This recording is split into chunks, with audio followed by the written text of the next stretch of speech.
Was he Pakistani? No, he was like, what's No, you he's. didn't say he's I'm saying Italian? I'm saying the character. Damn it! I'm not talking about the man. It don't matter. He got a blade. Davari is definitely the mascot. Him or Mia Khalifa. Okay. Oh no. By the way, I'm not trying to do a sucker talk. But I found out about Generation Alpha. Mia Khalifa being your mascot. That's a hell of a mascot to have. Yeah, you know? It's mid. Top mid. Face, what they say, face card is always valid. That's all she got. I don't think she has it. Even though she you don't think she has No, go ahead. You already there. You're already there. Come on. I know you know who that is, boy. Say it. You the one that made that 100 list of porn stars. Go ahead. Say it. So say what you're gonna say. Her face looks like what? You know, great for me. No. Oh, you are what a fucking child. Okay, so if when US actually goes against Iran, yo, them you know what jokes is coming, right? No, you didn't know. You see, this is why you weren't paying attention, because the other day,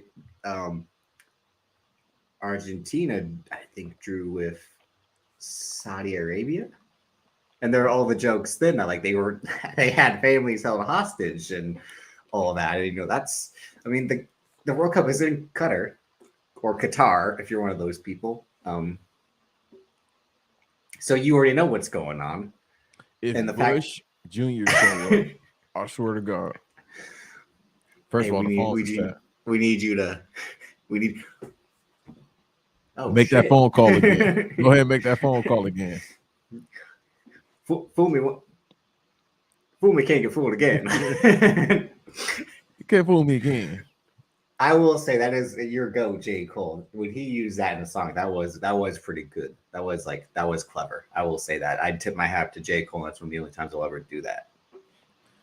Don't ever tip your hat to another grown man, but that's besides the point. No, in terms of, respect, Bush Jr. has said some funny shit. We won't say it here, but this is some funny shit he said. I said, damn, this country, I was little and I was like, damn, this country really ain't shit. If this show's supposed to be your leader.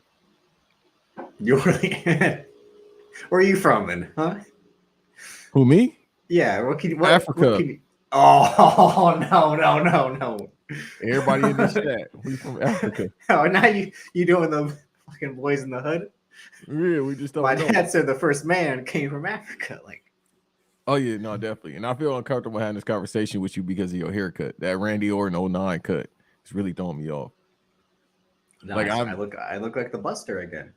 I've been knowing you 2 years, and for you to have a white man lineup is crazy, yo. That's a taper for a white man. Yeah. This is weird, but go ahead. If you heard this week's BRP, Fam had said I thought about getting a certain haircut. And I'm like, I thought about it. What if I showed up with the lines on the side and just went full Boy, I got a joke. Say it. No, come on. That's why we're here. Say it. Because I know somebody with them lines in their head. So? Nah, you can't get them Wiz Khalifa lines, bro. That was all the rage in 09. Yeah. Bro. Because the guys from the fucking Jersey Shore would have the gelled hair on top and then the fucking designs on the side. Twins, what's up? They both said the same thing, twins. But all right, so USA versus Iran. When is this supposed to take place? 5 a.m. On a Monday. I think you got to be unemployed to be a diehard soccer fan, yo, or a stay-at-home job. One or the other. You can't be at your job. On Tuesday, 1 p.m. they'll face 1 p.m. my time. They'll face Iran. Dog, do people call out for the World Cup? You got to. Or just be like that. Be at your job, not doing your job, and you can watch anything. So you could just watch the game while being on your phone, and if you drive, that might be the last thing you see. Fuck around. But you got to be employed to watch the World Cup, bro. You can't unless you're gonna DVR it. But that's insane. A watch lot of things playoffs. we've talked about this before, like when Wrestle Kingdom happens. I mean, you and I will be covering it, but we'll be covering it 3 days later after it happens, so we can actually watch the fucking thing. I might have to stay up all night to watch that shit. But yeah, no, I just my whole rant was just like stop caring about U.S. soccer. Why? You ain't patriotic? Not when it comes to U.S. soccer, no. Why not? Because they Becky don't. Hammond? What? You mean Mia Hamm? Yeah. Look at you confusing white women with hair. I do that all the time. You look like Sigourney Weaver.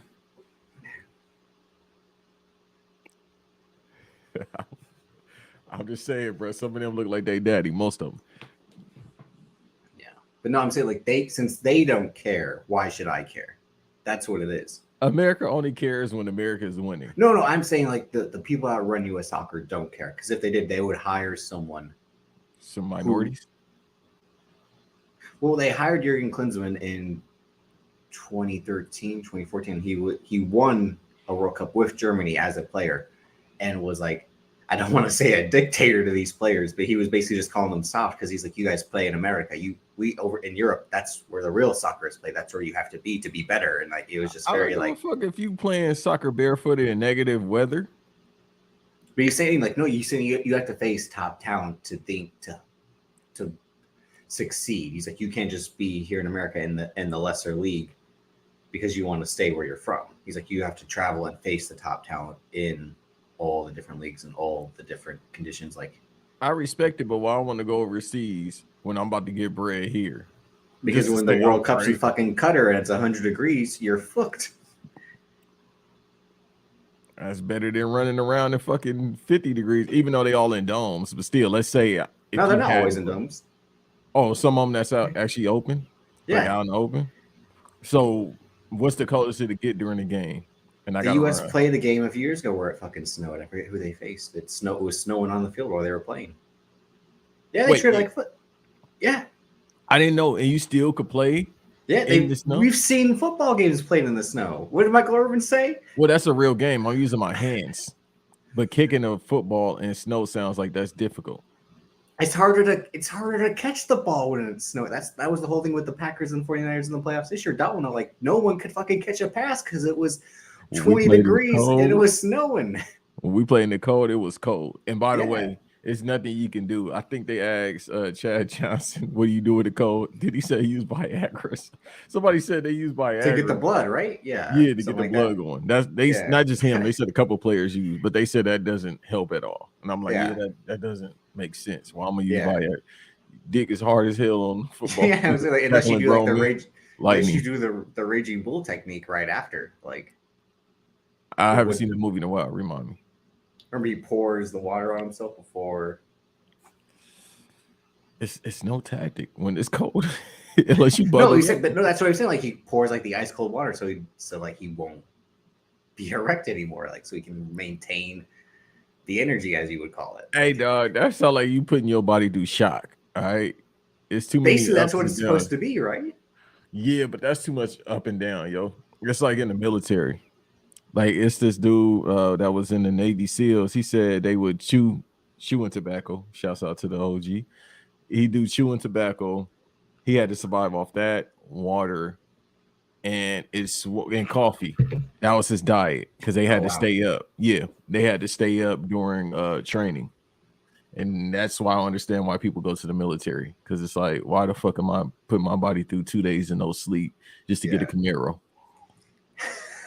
No, just for any number of reasons. Like, you want to go to college at 28? Okay, like that's funny. You want to go to college at 28? Write that down. Come on. I mean, it's never too late to start. But still, it ain't for me. It ain't for everyone. Wait. How many people we actually know went to the military? I mean, Dot, Dre Sr. His fat ass ain't go to no damn military. Who are you talking about? Dot. Oh, I mean Creek. Sorry, because he has V Dot in his name. I had confused. Yeah, no, that's all right. Creek. Who else? There might be like 2 other BRP listeners, but I can't recall. But Stray Senior, Creek. I can't remember. Yeah, I'm trying to think because all the people I know that was in the military, I can't Your say what they mans. do. You know, my cousins, all my cousins went to the military, and But you know what I mean. yeah, most of them have a lot of kids, and then the other ones have a lot of kids, but Because they had to do all that fucking once they came back. Like, well, yeah. Also, they take out their aggression a different way. I can't say here. So military, yeah, military. sign you up. No. The Marine Corps motherfucker's crazy, as you just said. My man's was in the military. I want you. I just couldn't do it, bro. Like I couldn't either. I couldn't. Nah. I don't like getting up before the sun comes up anyway to go get some money. Now you didn't see. The thing is, I don't like waking up before 5. Like, dog, I don't like getting up before the sun comes up anyway. I can go do get some push-ups, money. but if you yell at me while I'm doing push-ups, then I can't because I'm trying to concentrate while you're yelling at me. So I'm hearing 2. That's you're doing like the whole Kevin Hart. Like, see, I can't do it because I don't like wearing cargo pants and combat boots. Like, it's 4 a.m., bro. And then if it's cold, I'm gonna be pissed off. It's like it's 4 a.m., yo. I don't no, like. Believe me, I had my grandpa was in the Marines, my uncle was in the Marines, and then my cousin, she was somewhat in the Marines. Yeah, G.I. Jane. You look like you're in the Marines now. Nah, I don't want to. Yeah, I could bury a family member easily right now, but I'm not gonna do. Yeah, don't do that here. This ain't even behind the paywall, so you giving it away for free, and I wouldn't let you do that. Yeah, but they ever try to recruit you? Like, well, my dad and grandma were like, even my mom was gonna like, you're never doing that, and I'm like, I don't fucking want to. Like, smart. It's really like, all right, no disrespect to the people that we name, but I don't see the benefit in it, yo. Like I said, I mean, the thing is, you got to survive. This is real morbid. Whoa, like ain't shit else talking. Again, just to come back. But no, there is. But I mean, but yeah, it's again, it just ain't for everyone. The people who can do it, I mean, props to them. But yeah, it ain't for everyone. Yeah, I just don't. I don't see the benefit of going over there. First of all, I don't like people being too close to me. You feel me? Like, I don't like you in my face like this. And then if you yelling as well, it's like, all right, bro, get the fuck back, please. What did I tell you to do today? Like, no, I still off on you because I don't know if they even got hands. Like, you can't got hands if people intimidate by you. Yeah. Oh yeah, I forgot. DJ was in the Navy. The Navy is actually fire though. You actually get some pretty good benefits, and you got to be smart to be in the Navy. The Navy and the Air Force too. Again, they just don't let everyone in. Is the thing. Yeah, that's why I like it because the Navy and the Air Force, you got to know math and shit like that. You got to act, and you actually get a good job afterwards. Like, I know somebody. I actually take that back. I know somebody that was in the Navy, and I think he works for DirecTV, and he make a lot of money doing that. So yeah, those are the 2 options if y'all go to the military. Kids, whoever's listening to this right now, or Generation Alpha. I couldn't do the Navy because I ain't trying to be on a boat 24/7. Like, I don't think you always have to be. No, but for whatever like your tenure is, or whatever time you have to serve on the boat, it's stuff like that. Like, yeah. Like if you're 3 months at sea, like, I ain't getting stuck on this boat. No, it's like I guess no. I mean, obviously you'll have you can't go anywhere, but you got the Wi-Fi. You need everything that you want. Like, you can work out. You got. This is why I'm never going on a cruise. Yeah, I don't like. I don't like before. I don't trust I don't trust the ocean. Is what it is. I don't even trust lakes. But yeah, I don't trust the open bodies of water. No, I don't either. And it's not because I don't. It's not because I think Talakan's down there, but I just don't trust it. Like, hey man, I seen Wakanda Forever. I don't trust the ocean off that. Godzilla, especially Godzilla. Godzilla has petrified me. Like, I've been in the middle of the Pacific, not the middle of the Pacific Ocean, but I've been out in the Pacific Ocean. And then I saw some people go swimming, and I said, all right, bet y'all on your own. That's why, like, again, with us being from California, like the whole like, oh, do you surf? I grew up in the fucking Bay Area. I wasn't near the fucking ocean. You think I'm gonna surf? And look at my skin. Do I look like I surf? No, you don't tan either. Yeah, that's the thing. I can't. But like, how many black people did you see surfing where you're from? I think maybe one in my life, maybe one, and he Yeah. probably was albino. I don't know, but Oh, I've seen. Damn, that's a good ass question. Do you see anybody but white people surfing? in California, you mean? Because Just in obviously general, Hawaii, yeah. because on TikTok, it's one guy I saw surfing, but yeah, I think he was Hawaiian or Samoan, Pacific Islander, I should say. But otherwise than that, I don't think I've ever seen. And I'm not knocking it. It just take a certain amount of bravery No, to you do that gotta be shit. a Yeah. stupid motherfucker to go surf. Like, Or you just don't have no level of, fear. Some people just don't have a level of fear. Like I said, the people that just jumped in the middle of the Pacific Ocean when we was on a boat, that takes a large amount of no fear. It could be ignorance, but it could be just I'm not fearful of what's about to happen. Like that metaphor for life. You gotta just jump into the ocean of life and hope you don't sink. Maybe that relates to their life. I don't know.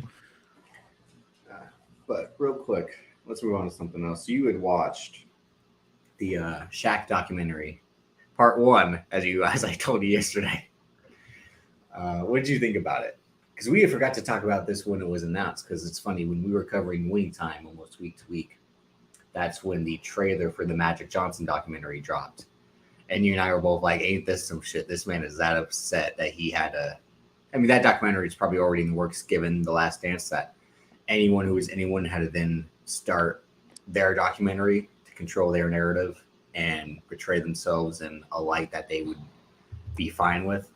But it was just funny how Magic stock coincided with his portrayal on this show that everyone was talking about. And you had watched that doc and you said it was all right, right? It was just him saving face. Yeah. Does he try to? Oh no, yeah. Didn't he try to walk back him not being a bad husband? But then, like, I never wanted my wife at any of the games, right? That's what I'm saying. So it's like you kind of made yourself.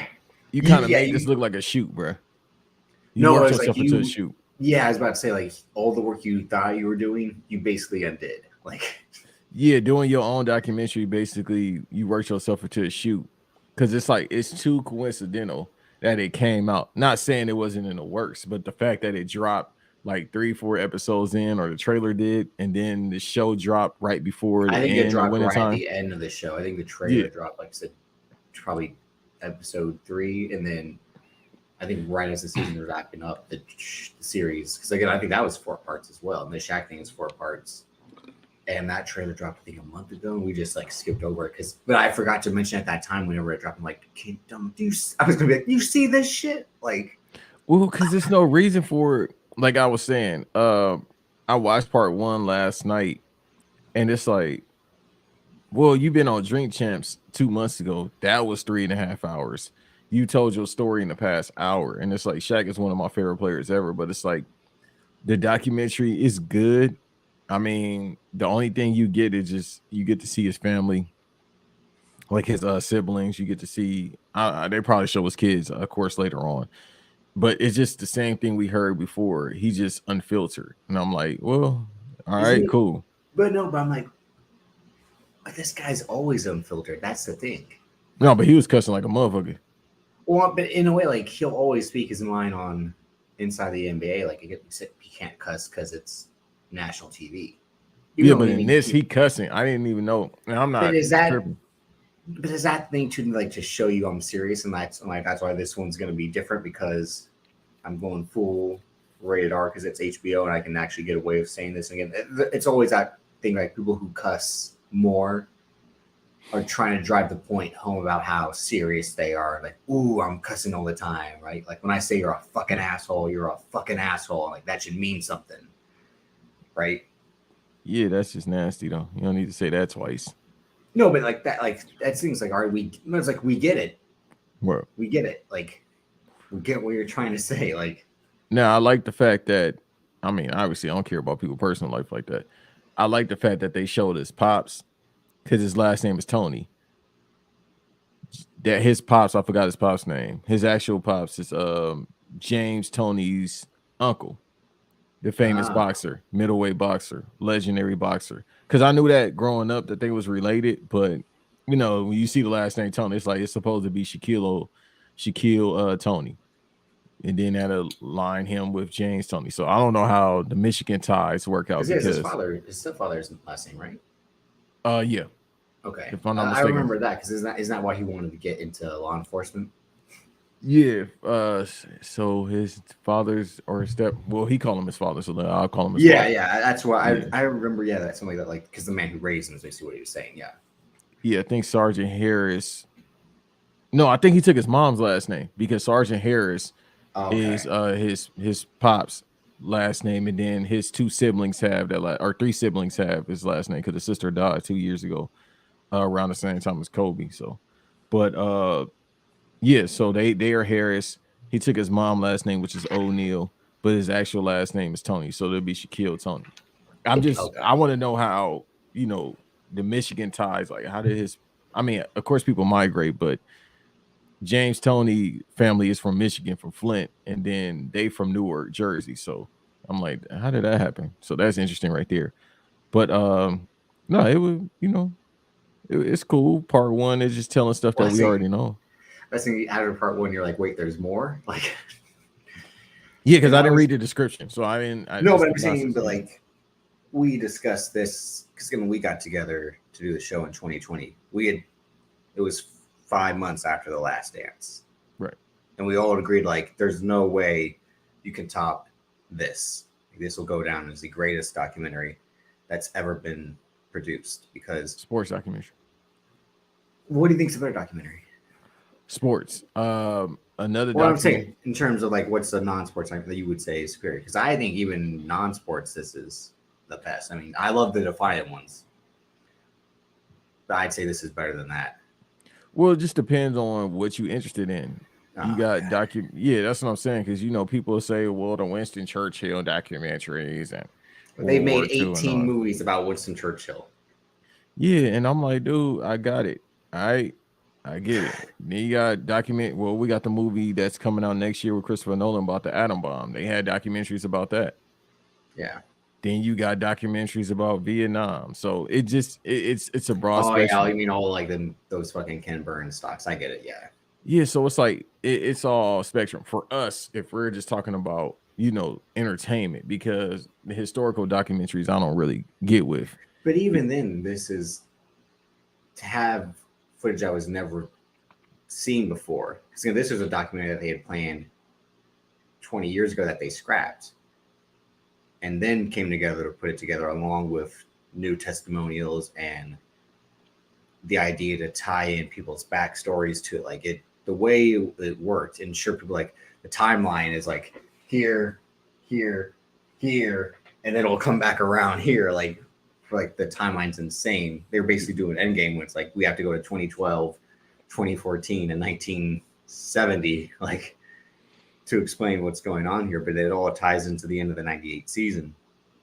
Uh, but I think that, like I said, inspired many of the great athletes, because that's really what it is. It's all these, top 10 in their profession athletes to then put out their docs. Like I spoke about a few weeks ago when I finally watched Derek Jeter's, is that Derek Jeter felt like he had to tell his story, even though there was probably not much there in terms of, like, Derek Jeter was a great Yankee, probably the best Yankee of the Generation Y, Generation Z. And like, yeah, he had to deal with, I don't mean this in a negative way, but like, he dealt with racism growing up by being biracial. And he was, this superstar crossover guy. Like, he was lucky with the ladies and this and that. And like, he was kind of the modern athlete. But in terms of like him trying to portray himself with that Mamba mentality or that Jordan mentality, like, it just didn't hit the same as Michael Jordan literally saying, and we always talk about this, but like, if you don't want to play that way, then you don't have to play that way. Or like, when they show him in the locker room, talking about like BJ Armstrong in that Charlotte series or whatever, and like going forward. There was not much like that with Derek Jeter's stock, and Shaq, like you said, since he's constantly in the public spotlight still, what's the point when they did the Orlando Magic documentary about him and Penny and why that partnership failed? And then they do a him and Kobe NBA TV documentary about them finally coming together to go face to face and acknowledge their history together. But in hindsight, now we know that was needed. That was definitely needed. Yeah. And I'm not saying like you can't have multiple documentaries, but it's the thing where like The Last Dance, like I said, woke everyone up. Tom Brady had that Man in the Arena where he was trying to do the same thing. You mind if I interject really quick? Go ahead. So me and you talked about it personally. We talked about it off air about how it's certain figures like a Michael Jordan where it works. Me and Dot was talking about Michael Jordan last night, ironically so, because it's been a fucked up year. Knock on wood. That that's not a a curse, so to speak. But you have to have a figure like this in order for be entertaining. Like, he's not a good dude. You feel me? Based on stuff that I know, he's not a good dude. And then documentary show, Ask a Millionaire. Yeah, and then Horace Grant. I mean, Scottie Pippen. We see now he's terrorizing Scottie now. Shout out to Joe. Every time that video comes up, I laugh my ass off. Talk shit about my daddy. I'm gonna fuck your wife. Yeah, Joe was hilarious for that. That was his real, what? Because every time a new image of them comes out, that I think they share that video, and it's amazing. Because when he said it when we was on air, and he was like, let me. He said my reel is the week is Marcus Jordan. And then, all you hear me say is like, okay. Yeah, and then you're like, let me tell you. He's like, let me tell you why. This man is with Scottie Pippen's wife because he's like, you talk shit about my daddy, I'm gonna fuck your bitch, right? Like, and we thought it was a rumor up until last week, and come to find out it's true. So, no, it's been prominent the last few weeks. Like when he had said that, it was like, is this going on? Because they were just seen together. But then after that, it's like, oh no, he ain't hiding it. But also, she's a vengeful woman. I just want my turn next. Anyhow, I do. I might be too old for her, but no, I'll let you get back to your point. I'm sorry. No, you got to be the same age as Marcus Jordan. No, I think he was born. Well, we damn near. I think he was born like 1991 too, somewhere around that. Because when was that Eric Gordon game? You had to have been in high school still, right? You talking about the game that he played, him and his brother? That was like 02. Because I think they played LeBron. No, that had to be like 04, 05. He's 31. Okay, he'll be 30. He'll be 32 this year. Okay, yeah, that's what I'm saying. I'm like, December 24th. Oh, 3 days after me. Yeah. The irony. That must suck having your birthday on Christmas Eve. If Michael Jordan. You ain't getting shit else. You lucky to get something from Michael Jordan on Christmas, on Christmas. Like if your birthday, Marcus, your birthday is December 24th. Is Michael Jordan the anti-Santa Claus? Michael Jordan is the devil Santa Claus. Like he don't have no facial hair. He do got that one little. He did. He don't anymore. But do you think that was just him? Like, let me see if I can get away with this shit. Yeah. Or is that just how again? Like, is that how much of an asshole he is? Or is like, watch me. Hey, watch this. Yeah, they bought the same person. Jordan killed people too. He done killed some families, allegedly. That's what I said. The real Last Dance documentary gonna come out after he gone. They're gonna call it the last. All right, never mind. I was about to go very bad. The Last Post, Michael Jordan, 23. It's like, dog, when he out of here, it's a documentary coming, y'all. When Michael Jordan up out of here, I keep saying that's gonna be 5 hours. Let me tell you what he did to me at 89. All right, like Isaiah Thomas, he doing the Jim Cornette Isaiah Thomas doesn't want to talk, given how his tenure at the Knicks ended. Like again, the irony of like, if I was Michael Jordan, I'm like, I'm not gonna let this fucking nasty man talk shit about me, given what he's been doing. You know what? Michael Jordan could just be the ultimate back and back. He's short, like. Look, Sean, that's what I'm saying. Like on and off the court, he did anything. Bro, them documentaries gonna come out. Like he's saying with Zeke, though. Yeah, we already know. Do I believe it? Yeah, kind of. Yeah. I mean, you can look at him. He even just looks like a guy who's evil because, yeah, he just has that look. He always be like no facial hair. He always smiling. Yeah, and then I was saying that I thought I don't know how I can do a good Zeke. Like, see, you might be from the West Side of Chicago. And that's another thing. I from the West Side selected, and I asked why. They had said Michael Jordan said you can't be on the team. That hurt my feelings. Yeah, like he the only person I know from the West Side of Chicago to talk. Me and Magic Johnson, we were tag teaming bitches 3 at a time, right? I don't think they were tag teaming bitches. Well, and then after we give each other a little. Yo, don't ever. They would do. Don't ever run. They would do what Bill Bellamy and LL Cool J were doing in any given Sunday, which is after all that shit in the bathroom, they go and each other on the cheek like, don't do that to me after what we just did. Like, hey, that's the Thomas brothers, bro. Remember we was 10 and we went to bed together? Hey, no, but and then go ahead and get back to your point. That's what I'm saying. That's what they said it's allegedly over. Well, he was wrong for picking an older woman anyway. Like, damn, Juanita older than him? Yeah, wasn't that the thing? I didn't know that. Let me double check. I swear she was. Because Jordan was about 56 now, 57? Because I remembered from Bill Simmons, reading Bill Simmons, he'd be like, to him, like, it was always kind of weird, like, Jordan had married an older woman.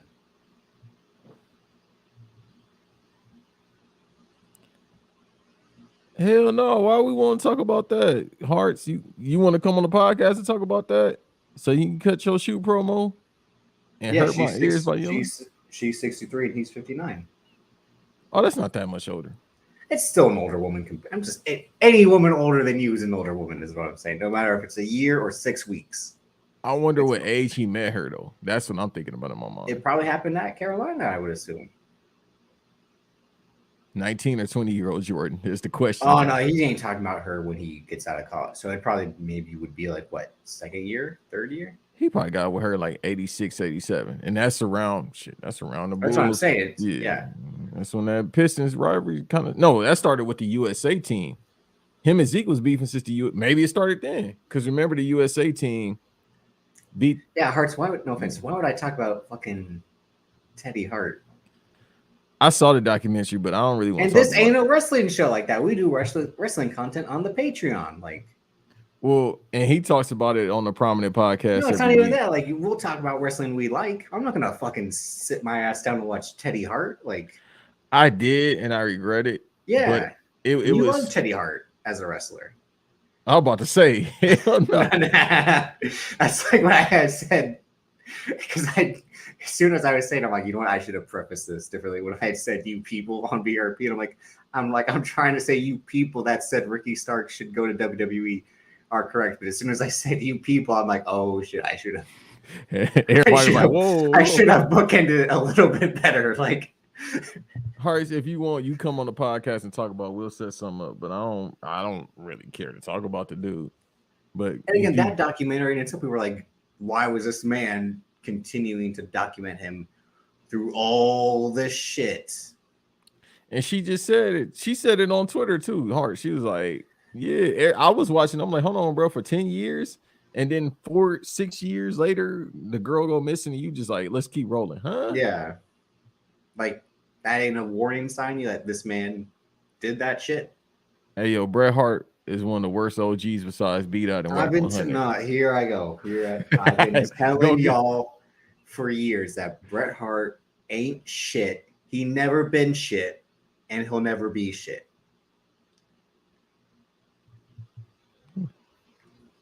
I think Bobby Hart might have worded Bobby Knight might have worded that a little bit differently. Dot. What you think he said? I think you know damn well what he said. This boy. No. Oh, you think he used the hard N? Oh, I definitely think Bobby Knight is a hard R. Yeah. Oh no, hey, listen, and Jordan probably would accept it too. That's how he could live so long. That motherfucker still is a lot. He got to be 89. And just he said that like his body like de-age right then and there. Like, Let me see how Bobby Knight look now. oh no, he's like old and decrepit. I think he's got dementia too, or something, or Alzheimer's, or something like that. He do. Oh, he only 82. God damn. Yeah, see, and then he was my mentor, Coach K. And Bobby Knight. I learned a lot from Bobby Knight. He still look the same. See, even then when we talked about the Dream Team that documentary is horrible. It's just what? I liked it. What was wrong with it? Now I told you, besides like the filmmaking of it, where they wanted to go widescreen for the interviews and then come back to the fucking full screen footage because that's when TV cameras were still not in HD. It was poorly created, and the story again was just like how great Kobe was. And I'm not saying that in a negative way, but it's like we already knew that. That's when people are like, all right, LeBron just be lying. That and the Migos thing, he got his receipt. Do you want to talk about that like for a second? Because the jokes have been amazing. Yeah, I don't even think he understands that it's a joke because he did the same thing on that show. Like, that's what I'm saying. His basketball career over. He got a show on ESPN that came out of nowhere. Once again, ain't a barbershop. How you in a barbershop and the top of your head look like an open Oreo? But he was in the barbershop and Jalen Ramsey was there. You know, that seat probably smelled like rainbow sherbet ice cream. He was sitting there and it's just like, dog, and he started doing the whole thing. Yeah, I told him about the playbook, and then Jalen Ramsey was like, "See, this is what they be saying on Twitter about you, that you be lying." It's like he got his receipt from talking about the Migos, and then everybody's like, "All right, enough is enough." I think I don't know if he got CTE or the steroids fucked No, up. it's just like Dwayne Johnson. When you are at no, it's that thing where like when you are at the top and you only have time for three things: working out, making deals, and your family. You can't pay attention to like all this other side shit.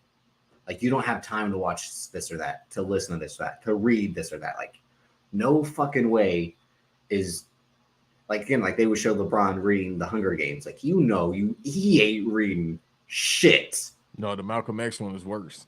No, but then like, he was watching like The Godfather like every day between the Warriors and all that. And they're like, "What's your favorite quiz?" Oh, there's just so many to do. I can't think of one at the moment. He doesn't have time to watch a 3 hour movie almost. Yeah, like he can't do it. Just like Dwayne, like, watching this thing, like what happened this week when, it's so awesome to see Wakanda Forever, do so well at the box office. It warms my heart.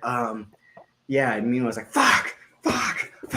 He upset about that. He's doing the God damn it. Like he can't fool me. He upset about that. What I tell you again, that man can't top $500 million to save his fucking life because he is the biggest fraud in Hollywood. And for fucking years, you have been buying into this shit. He ain't franchised Viagra. That worked one time for a G.I. Joe movie, and they never made another one with him in it.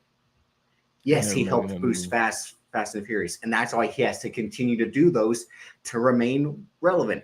Because you ain't going out to see fucking Skyscraper. He had to migrate to fucking Netflix to do a movie that would have fucking tanked at the box office and Red Notice. Like, no. How much has because it's already on streaming, so it's probably done making money. But how much is Black? No. I know what they're gonna do. So in America, it's basically made all this money. It's on streaming services now. But overseas, they're gonna keep running it up so he could say, "Yeah, I got the numbers." I have the number one movie worldwide, Black Adam. But even then, like Wakanda Forever surpassed him again worldwide. A weekend. I think in a weekend. Because now, I think they third straight. Like number one movie. Obviously, it's nothing really out. I was trying to see it the last 2 weeks. I was trying to see it this weekend, last weekend, but I just didn't have the time. We'll probably go and see it Right now, it currently sits at 370. Domestic.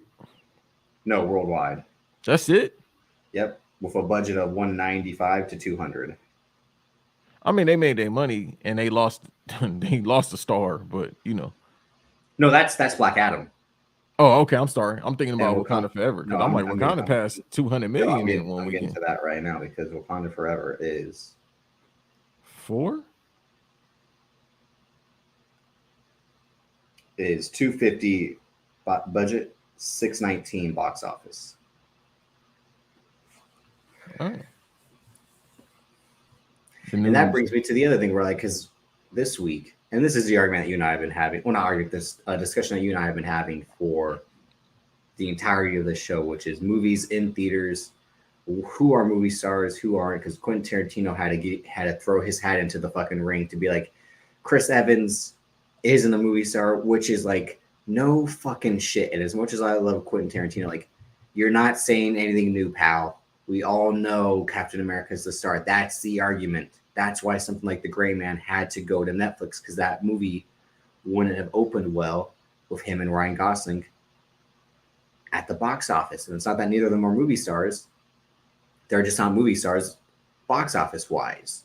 In this era, movie stars are people who are in prominent films and who have multiple stan accounts on Twitter. That's who movie stars are these days. The only true movie star that exists is the guy who fucking said, my movie's not going to theater to streaming, it's going to theaters, god damn it, and watch me be right. And he was right. But that's because he has the power of Zion or whatever behind him. Like, you know, it's Zion. You know, but it's true, because even people like Denzel Washington, Tom Hanks, legendary actors and draws in the past have had to migrate to streaming as well. Fucking the number one movie in the world is Wakanda Forever, and the number one movie to people in terms of like, wow, this is a great movie in this last week is Knives Out. Well, Glass Onion, a Knives Out mystery.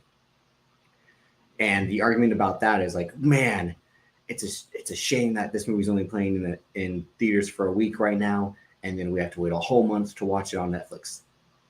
Like, and it did well at the box office. Like, I think it was it'll be third this weekend or whatever like that. And like, what a testament to like how a movie like this can do so well at the box office, given how Wakanda Forever is going to be on a roll and all that. Like, the first Knives Out was a budget of 40 million and made over 300 million. That's the most impressive stat in the last 8 years in Hollywood.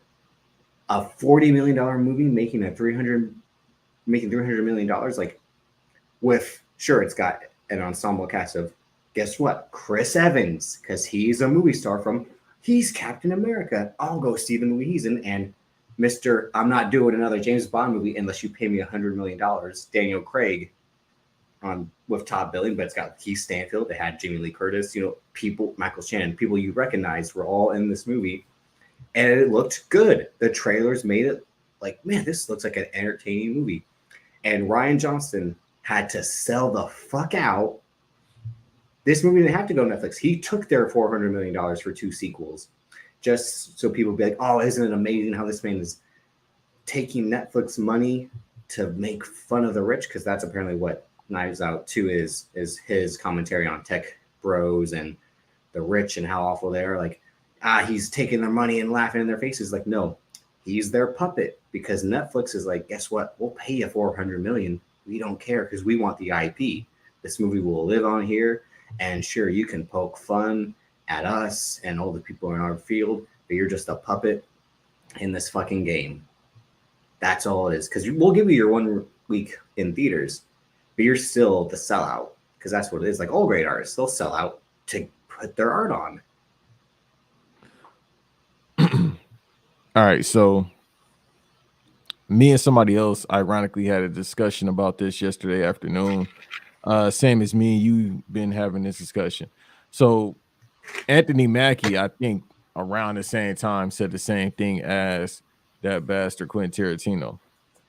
Both, and this is Anthony Mackie now. I don't know how the Disney execs are going to feel about this, but it's Anthony Mackie. He kind of don't give a damn about what he say. So he said the same thing. He said people come to the movies to see the characters. You got Dave Bautista in Knives Out too. Dave Bautista is in Guardians of the Galaxy. They just came out with a holiday movie. The irony, right? It's all perfect timing. So they come to see the characters or the people that played the characters because there's Drax the Destroyer, there's Captain America, like Davis just said. Ed There's Norton's in Knives Out, as we discussed last year when this movie was announced. Who isn't in Knives Out 2? They had Ed Norton, Catherine Hahn, who's in a lot of Adam McKay movies, and it was in WandaVision. They brought in beautiful Janelle Monáe, Jessica Henwick, Leslie Odom Jr. from Hamilton. Like, he is again stacking the cast to be like, I want to Kate Hudson. I want to see this movie because it's got all these people I like in it, or two people I like in this movie. I'll go see it. What's it about? Oh, it's a mystery film. Ooh, what's going to be the twist? Who did it? Because of the people's fascination with true crime. Like, this movie writes itself to make money. You and I often talk about trailers are like, that isn't going to fucking make money in like a negative sense. And like, damn, I wish that would, because something like The Woman King did well, but you and I would be like, that movie might not make money because it looks well made, but like, you never know. Movies like that fail, and it's like, damn, if only that could have gotten a chance. But that was one that proved the doubters wrong. And that was a good movie too. Mm-hmm. And something like Bullet Train, where you're gonna like maybe 7-8 years ago, that movie would have been a big fucking deal. Yeah. And it still was a big deal in a way. It surpassed expectations because people like Brad Pitt, they like Brian Terry Henry, and everyone like what you saw that movie for a number of reasons. It's an action comedy, nothing else is playing. Like, but you see, they had to put Bad Bunny in it. That's what Ryan Johnson is doing with this. I'll go get someone from that quadrant, this quadrant, over here to make sure I hit everything Universal, and that's what Marvel has been doing the whole time. It has the IP of comics that were created 70 years ago and now are finally being put on screen. The whole argument of Tarantino, like, oh, like they're just, comic books and this and that, lack of originality. How many times do you want Shakespeare portrayed? You and I loved Denzel's tragedy of Macbeth. It was brilliant. His acting, the black and white, the filmmaking by just the one Coen brother. It was a beautiful film. But what version of Macbeth was that on the main screen? Right? Versus right. How many Captain America films have we had compared to Macbeth films? Yeah. So what I'm about to say goes along with everything that you're saying. And like I said, the conversation I had yesterday with somebody. So Bad Bunny, you get these people, Janelle Monáe, you get people that come from different realms. Dave Bautista, obviously, he's an actor now. And he's probably no more as an actor than the animal Dave Bautista from WWE. The reason is relating to Anthony Mackie, Quentin Tarantino. You got to have people from different properties, from different aspects of entertainment, because at the end of the day, there's no more draws. Like you just said, Tragedy of Macbeth has Denzel. I don't think Denzel is the draw anymore. I don't think Brad Pitt is the draw anymore. It's the reason why Vin put Cardi B in the last Fast and the Furious. No. That's something. That's his friendships type stuff. But no. That's what we're saying, but in his own selfish way to boost him again. That's why, like, Romeo Santos was in Furious 7 for those 2 minutes, or why Iggy Azalea was in Furious 7 for those 2 minutes. That's him trying to stay relevant in that argument that, like, he created Triple X, The Return of Xander Cage, with like Ruby Rose. Everyone talked about her when she was on Orange is the New Black, the woman that looks like Justin Bieber and all that. And then he went and got Donnie Yen, huge martial arts star. Tony Jaa, huge martial arts star. He got the Hound from Game of Thrones. He got Chris Wu, who's like a superstar in China for doing 18 different things. That's his style of filmmaking. That's why that movie getting middled at the box office. And The Rock tries to do the same thing. Black Adam tries to do Ant-Man, Doctor Strange, and Superman, right? In terms of like, Adam Smasher is the guy who can go big and small. Dr. Fate is the equivalent of Doctor Strange, or like the magic and spellcasting. Like he instead of like skipping over step by step, it's like I'm going to incorporate all these different elements into my superhero film that are from over there and over there, so I can compete on the same scale when I'm not. That's true, but DC and Marvel, they have the same characters. Oh, and I'm not saying from that. I'm just saying like his element of like why this movie will be bigger for this little known characters, because I'm going to have all these elements that people like from those films. Because he's not a draw anymore. It's not just that. It's that, well, the character wasn't a draw in terms of like notoriety. Like how well do people know Black Adam? But still, let's say who's prominent right now? People in the chat as well. Who's big right now? Who's popular? All right, Bad Bunny, The Weeknd. Those are the only two people I could think of that are draws in entertainment. That's why I put this banner right there and I titled it, because the conversation I had was there's not a lot of big draws anymore in entertainment, you know, overall. It started out me talking about WWE or wrestling in general. It's only three to four draws far as like outside of entertainment, not just in wrestling. Bianca Belair, Roman Reigns, Jade Cargill, and I feel like it's one more person that brings eyes to pro wrestling. So it's not a lot of draws in pro wrestling. I feel that's the same way with the movie industry and what Quentin Tarantino and Anthony Mackie were saying, because people come to see these characters instead. Like he, of course, is like these other old freaky ass nasty heads that keep saying, oh, well, the comic book industry, this has done this to the industry, which is true. But at the same time, it's not any new talent. And then when this new talent, it's just like with professional wrestling, it's depending on how they book to get the eyes on them. So in movies, there's not a lot of big draws anymore, because the people that watch Brad Pitt are like his age now. They like grandparents, and they like, I'll go watch the movie. But when it come on digital within a month, like Bullet Train did, I'd rather watch it that way or then watch it online. Same thing with Macbeth, and Denzel understands that. That's why, other than Equalizer, he's doing stage plays now, because he knows the stage is always going to have people come see him. When he's he's into the job of acting anyway. Yeah, like Samuel Jackson. Samuel Jackson is in a movie well, Samuel Jackson is the working actor in terms of like, if it's a check to be in a movie, I'll be in it. Whereas I'm saying like Denzel will still do a play because he is the actor first. The movie star second. Yeah, and he knows as well it's not the same as it once was. Hell, 10 years ago. Yeah. The pandemic changed everything as far as entertainment, not just how we view it, but how we view the people. Like with the music industry since the pandemic has been shit. It ain't a lot of big draws, and then all the draws are dying. That's just a matter of fact. A lot of draws are dying, or a lot of the draws are getting older. Like I use Cardi B as an example right now, but I did yesterday with somebody, and I told her, hey, she told me actually that Cardi B is not trying to do drill music anymore, like how she was doing when she first came out. And I understand that. Number one, you have to switch your sound to survive. Yeah, number one, this she's is what we talked about with her loss, and honestly, never mind. It's like, or I said, like Drake's an actor. He's not a musician. He's a guy who's playing the role of Drake doing house music, or Drake doing fuck these bitches after I've been crying over them. Like it switches like that to remain relevant, like to fight for your survival in this modern age. And the pandemic didn't think so. The pandemic killed smaller movies even more than the superhero movies did. And it's not that there wasn't any draws. It just showed like we have to rebuild the box office, so we can't take a chance on a small movie and hope it does well, like A Woman King or an Everything Everywhere All at Once.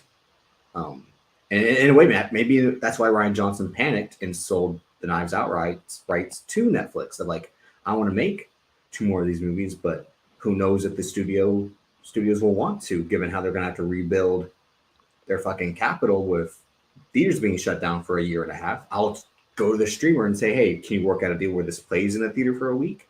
Like, that's what I mean. Like, you are the antithesis of what you're fighting for. To keep theaters alive, you are keeping them alive temporarily, when one guy said this movie's been finished for a year, and now it's been finished for a second year, and it'll be finished for 2.5 years, and it'll still not play until all these theaters are worldwide. And then I'll do a PSA like a maniac and be like, thank you and you're welcome, because I saved this theater so you can see this movie, and I saved that theater and that one. Like, well, and like you just said, so talking about that Madman with Tom Cruise being a draw, I think Brad it's Pitt is just a the draw timing. because we got to grow up watching Seven and Ocean's 11, and then But how many of us actually care at our age who are now parents and don't have time to go to the movie theaters? That's what it goes back to. no, one of the appeals of Bullet Train was Brad Pitt doing action, like something he very seldom does. Again, I mean, like he did it in Mr. and Mrs. Smith, but that was in 2005. Like Not to cut that. you off, but Oh, it's now 30, 40 years into the industry, Brad Pitt, and we seen him, like you just said, do Mr. and Mrs. Smith. that was his Taken, except funny. Like, yeah, but who wants to see him? Even the older people, who wants to see him funny? That's never been, that's his thing. they do He can because do he's it. they want to see him because he's the guy in Ocean's 11 eating all No, the time. Yeah. I understand, because Burn After Reading was funny. Yeah. He's done funny movies, but at this point right now, do you want to see him funny? Mm-hmm. Because You always want to see Brad Pitt, and that's why Once Upon a Time in Hollywood did so well, because it was him and DiCaprio in the same movie in multiple scenes together. But what was the selling point of that movie at the end of the day? Quentin Tarantino, like what Quentin's failing to recognize is he's the draw for his own films. yeah, but Like, maybe that's just in his mind that there's no he's superstars. mad that he's mad that there's no superstars or him to direct, where it's like, or him to call nigga. But that's what's funny about the Hateful Eight is like Channing Tatum's in the Hateful Eight, and like if you're someone like Quentin Tarantino, like you should make Channing Tatum. Steven Soderbergh did that. He saw Channing, like, this guy's funny. He's a decent actor. He can do action. He can do drama. He's an alright, but like he's funny at the end of the day. And like, yeah, he's super handsome. I'm gonna use this guy like clay and mold him into my like image of like what this guy should be. And that's what he did with Magic Mike. And again, that movie was like 20 million, made almost 200 million. And again, Steven Soderbergh is our guy, but like he knew, like, sure, it's male strippers, but like, no, like this guy has something to him and I'll know how to use him like a system QB. Like, I'll get the most out of this guy who you're saying is a star, but like the box office has shown he's not. Well, the thing is too, you got to start with the bookers. The bookers aren't looking for new people to mold into these superstars anymore. Like they're trying to do with what's your man's name? Timothy Chalamet. Yeah, so they try to do it with him. He is a draw in the sense of like, yeah, like I'm saying that modern draw is Stan accounts, are the people who would dedicate Twitter accounts and Instagram pages and YouTube videos to what this guy wears and his hair and these roles and this, and like that is the draw in that sense. It's not the box office. That's where we're just like, quit trying to fight to keep theaters alive. It's the people. Your theaters at home now. That's what it is. It's that, and it's the people. The people determine what John Cena said. He's talking to Roman Reigns. Listen to them. I don't know if you're dumb or stupid. You listen to the people. You're dumb, stupid, or both. Right. They determine. So that's why he's a draw now.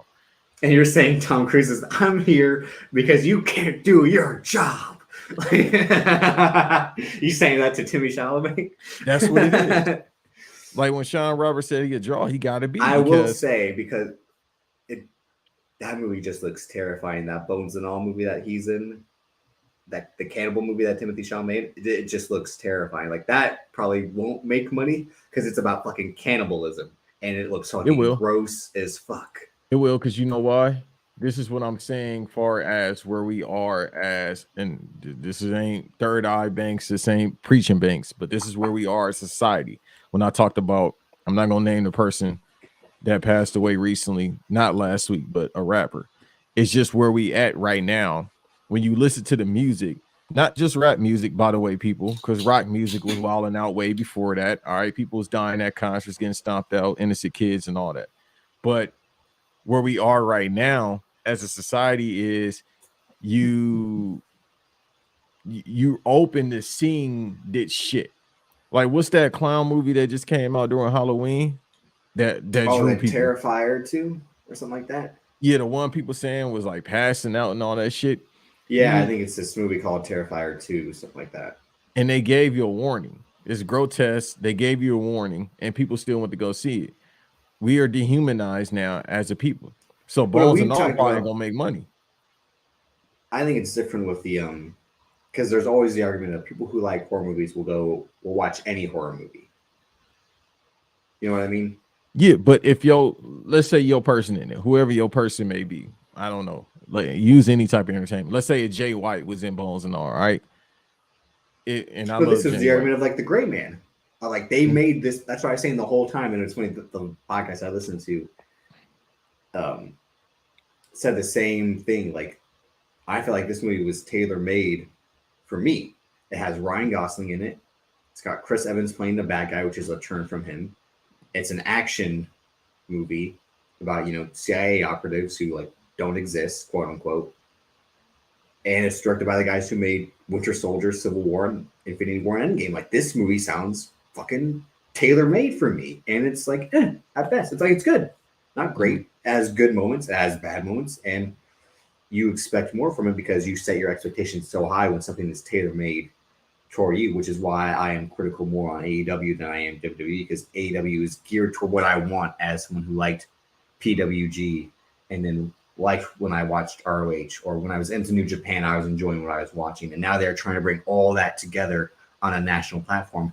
And more often than not, they are failing to meet those expectations of, well, if you're saying that you want to do Reseda in Chicago with New Japan talent and the ROH stars of 2 years ago, where is that? Or why is it like half-hearted? Or why does it hit and miss? It's the bookers. It's everything in entertainment right now. It's like either you got the old people that still want to go with the old people in Hollywood, or it's the music industry.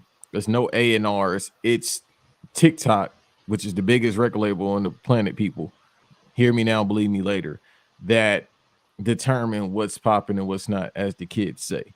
It's the people that determines that. But then it's like the entertainment industry as a whole. You build people up just to bring them down. And then it's like next man up. So when Quentin says that, it's like, dude, you and them nasty motherfuckers that's in Hollywood determine who y'all book. It's not us. Now, they're going to listen to the fans for the most part, going back to that Timothy kid, going back to Zendaya. But damn, it's only so many roles for other people because they taking all of them. Not hating. It's just where we are in the entertainment industry. If you want to use music, it's an open slot for everybody. But it's the point that unless I do a little dance or do something like that to get popping on TikTok, nobody hear me. That's why I'm making this single. Like people want albums. Nobody wants albums anymore. They just want a single. The single is the new album. So I can get on the playlist. I can get on TikTok. I only make money from merchandise and I only make money from performing. So with the music, I mean the movie industry, it's the same system has been since the 1900s. If I don't have an agent that's willing to book me and I still have to do all these insane amount of auditions, but they still go with somebody that's known, what's the point of it? We in a time right now where it's inflation. Ain't nobody got money for headshots. Ain't nobody got money to pack up and go to LA. And I wouldn't recommend that shit anyway. Go to Atlanta or New York if you want to try that. Nobody has money to invest in anymore. So it's going to be less stars. I don't think maybe his way of booking, and it's always been with him and his nasty ass friends, is to do the casting couch. At that point, that's going to dry up as well because of the Me Too movement and because nobody wants to do that shit no more. Well, and then number 3, nobody has money once again to go to LA to go on the fucking couch. So you losing out right now on having new stars and new draws because nobody is doing original content anymore because they can't afford to write this shit. The SAG for writers, I forgot the name. SAG Guild for writers, I forgot. But anyhow, no, the Writers Guild. The Writers Guild. Thank you. Yeah, WGA. So you don't have stars coming up. You don't have new writers. You don't have new directors coming up because it's fucking hard to make it because the gatekeepers, and I just can't afford to do this shit right now because gas is $7 a gallon in LA. And when it comes to him, you're saying the cast couch more so with him. It's the guys who were in again, these B movie films or underseen films that they're like, oh, this guy's a huge star to me in this underseen movie that no one cared about or underperformed or tanked at the box office. It's like Robert Forster and Jackie Brown. Like the first time I know him is from like Mike when he's the coach. Right. But then when I see Jackie Brown, I'm like, oh, that guy. But to Quentin Tarantino's like, you don't know Robert Forster from these 10 things that were in the 60s and the 70s and all that. Like this guy should have been a huge star, but he wasn't. And that's why again, like he had to fight for Travolta in a way. Not so fight, but like I want John Travolta to be in Pulp Fiction, even though his star is faded. I want Bruce Willis to be in Pulp Fiction because his star is faded. Like because to me, John Travolta's a huge star from Blowout and Saturday Night Fever and Bruce Willis. I mean, again, the guy who fucking Die Hard and all like those, like, and I can do something with him. Like, you're crying. Like I said, it's the right just that you're crying one way to be the other way. It's like I can think of like the first really true movie star I'd say to like that led a Quentin Tarantino film is Brad Pitt in Inglourious Basterds, because I guess you can say Uma Thurman in Kill Bill, but he made Uma Thurman. Like she had some acting roles before, but like she takes off with Pulp Fiction and then is able to be Poison Ivy and Batman and Robin. And then her Quentin Tarantino create Kill Bill together in terms of the character, the bride, and spawn that, and like that's able to get Uma Thurman a few other star roles going forward. But like Brad Pitt was like the first movie star like to lead a Quentin Tarantino film, because Samuel Jackson's a guy from Spike Lee films, or he's in Goodfellas for a couple of minutes, and he's in Coming to America as the guy who's gonna rob McDowell's. It's that thing like you're saying there are no stars, but like you either helped create stars or the people that were stars to you weren't stars to everyone else. And the argument that Simu Liu, the star of Shang-Chi, was trying to say, like, you know, I couldn't lead a film because like the lack of like big time Asian movie stars in the last couple of years. And he was right in that argument, and he's wrong in a lot of other senses. That again, like while people were saying like the IP of Shang-Chi was a star, he's still the top billed guy in that movie. And again, all the movie nerds and can say, well, the real draws were Michelle Yeoh from Crouching Tiger, Everything All at Once, and Tony Leung from all the films he did in Hong Kong with Wong Kar-wai. But like, no, MCU's trying to make this guy a big deal, and that's why he was able to go out and get a part in the Barbie movie, and then we'll see what he does next. But everyone who's picking on him is not wrong to say like this guy did nothing before. He was on a TV show in Canada and hasn't done anything since Shang-Chi, because he's not a movie star. He was just this guy picked to lead this MCU movie in hopes of turning him into a star. And that's where the criticism of him needs to come in, not all the incel shit that he had said on Twitter that came to light last year when Shang-Chi was coming out. People were trying to bury him before he came up. Like he's said some stupid stuff, but he's a guy who kind of seems spacey. Like he seems like you would say out to lunch or out of their fucking marbles. He might not be the brightest guy in the room, but I respectfully trying to say like there is a lack of Asian representation in terms of leading a movie, and that's what Crazy Rich Asians was such a big deal with Constance Wu trying to say that, and then Henry Golden was saying like, I'm still getting picked on because while I am Asian, I was born and raised in England or whatever. Like raised in England, he has an English accent. It's tough. Again, like the movie stars today, or movie stars is what we're trying to say, is like the movie. See, I think Quentin's trying to say the story is what should be the draw. But, and it doesn't work like that. Yeah. It kind of never really did work like that. It did. It did when we had Die Hard, and then we got Speed. Because what was the point of Speed? It's Die Hard on the bus. Yeah, but it's Bruce Willis, and then you got Keanu Reeves. Like Keanu Reeves wasn't a huge name, but people still knew Bill and Ted, Excellent Adventure. It's like, that's a dude. It's this guy trying to make himself a movie star by being in a Die Hard type movie, and then they did Die Hard on a Plane with like Air Force One, or I guess you could try maybe say Passenger 57. But again, that's Harrison Ford, the guy who never wanted to be a movie star. But he played Han Solo, so it's like, damn, they go Han Solo. So he's Indiana Jones. So at the end of the day, I'm gonna say it here. Quentin's full of shit. It's all that cocaine and him writing nigga 20 times. I hope I don't get flagged for that. But him saying that 20 different times in the script, and cocaine has his mind colluded. It's like, dude, it's always been about the start. Same thing with pro wrestling. Everybody here, shouts out to Sean Roberts, Ken Lewis, B. Dot, Harris, everybody else that's watching. Thank you for being here, DJ.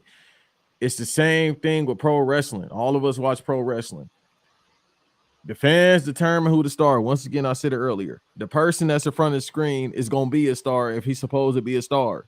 There's superstars and there's a star. You know who was the last star in movies? Who was supposed to be the it guy?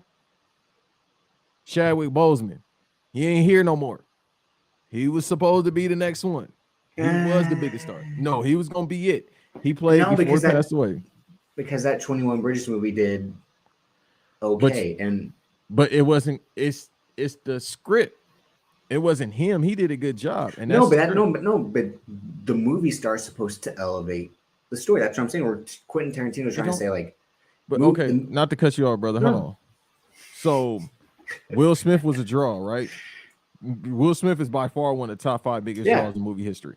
The Wild Wild West was a bad script, an overall idea, right? Mm-hmm. But that came from IP.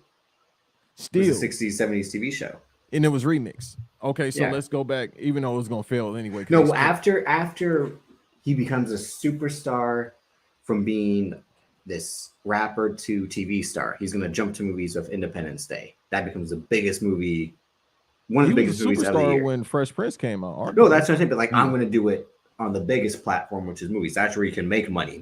Like, and that's where you can be known worldwide. Because this movie can play in China. Like, they might not get Fresh Prince in China, or they might not get Fresh Prince in Belgium. I think they do now. Well, now, but I'm saying in the 90s when this is going on, like, like reruns. Like, there's the joke in Euro Trip where, like, we just got Knight Rider. Like, yeah, like is playing like in Russia, like a 20-year-old show is now available in Russia. Like, that's how it works. That's how it used to work. But it still does. But after Independence Day, I think he looked at the highest grossing films and took the elements of, like, what do they all have in common? It's science fiction with elements of romance and comedy. And I think he's like, not like 7 out of 10 were science fiction. It's like, I'm going to stick to this, which is why we got Men in Black, which is why we got Wild Wild West, iRobot. I mean, something like Enemy of the State is him working with a director like Tony Scott more than like, but like the story and the cast, like Gene Hackman, a legend on the screen, and John Voight and all these other up and coming actors. It's something like that, but because he did Independence Day, Men in Black, and Wild Wild West, even though that tanked a little bit more so than Men in Black did, but it was still the IP. Like, Will Smith is now the biggest star, and then he's like now to the point where, like, I'm feeling myself. I think I can play Muhammad Ali and do an all right job, like, because I'm now known as Will Smith, and this is Will Smith doing Muhammad Ali. It's Chadwick Boseman did the reverse. I'm gonna play Jackie Robinson, then I'm gonna play James Brown, and Thurgood Marshall, is before Black Panther, but it's after Civil War. So it's like, this guy, again, like, this guy's up and coming. Like, he'll now be hopefully the next guy to take over. And that's why after Black Panther, he does 21 Bridges. Like, so if he just does like crime movies like this and then serious movies like Thurgood Marshall, I think he was supposed to play that first ever Black Samurai. That movie had been like in the works for years, but unfortunately it won't be happening. But like, he was going to do stuff like that, his serious stuff, come back, do MCU stuff, and then do something like what Denzel does, the One for Me, One for Them, where, like, I like doing, like you said, Equalizer 2. I like doing Men on Fire. I like doing fucking Two Guns. Well, those, cheap kind of, in a way, where, like, let's just get this action film out because we have a movie star in it, and it might be passable, it might not, but you know what? He'll sell it because it's him. Right. That's what I'm saying. So 21 Bridges did what it's supposed to do, but then everybody has their failure. But when you keep jumping back and it's not really a failure. It's just like to expect that movie to do so much just because he was. That's the thing. It's like, when you're like the next movie that seemingly leads, is that on him if it does poorly? Like, let's say they cast him again for like his own cop movie, like the star of Shang-Chi. Like, let's say like his next movie is 21 Bridges esque, or like he's like a drone pilot or something like that. You know what I mean? Like he does something that is in that vein of like, let's see if this guy can lead a movie on his own with him at the star at the top, and there's no MCU around. And if it does well, then again, this guy's not a movie star. He's just in the MCU playing a key role. It's that thing where like when you leave, if Jordan Poole left the Warriors, would he be the star player on another team? If it's the Magic, yeah. But is that because they need guys to put up shots? Yeah. Like, do they need, yeah. So, and it's always about your system because they got a horrible system. But with the actor from Shang-Chi, if he decided to be, like you said, in the cop movies don't draw anymore because in the past 2 years, more so my entire life has been fuck the police. Now, more than ever, people are like, why do I want to see him play the police? I'm just going off the example you said. No. So do you actually subscribe? That might be another episode in itself, to be honest. We might have to table that. Mm-hmm. About cop movies. Yeah. We'll do that for the Patreon because that in itself, I see that argument should work, but it doesn't, because a lot of the key points is what I've said in the past is like a movie star wants to do the cop movie so he can get in crazy shape, strap on the bulletproof vest, and like do the fucking tactical training where he's running which is why Michael B. Jordan will do something like Falcon Morris, what we talked about a few weeks ago with Van in Eve. Like, he's someone who's trying to do that thing. Like, is Michael B. Jordan a movie star? Given he was in Black Panther, he's a star of Creed. Why not? Because other than, which is of course the fan base I wish I had, he just has the women. But even now, okay, that's they're the ones with the money. But that's saying like that's being a star in its own right. That's why Jonathan Majors should be next. What we've been saying.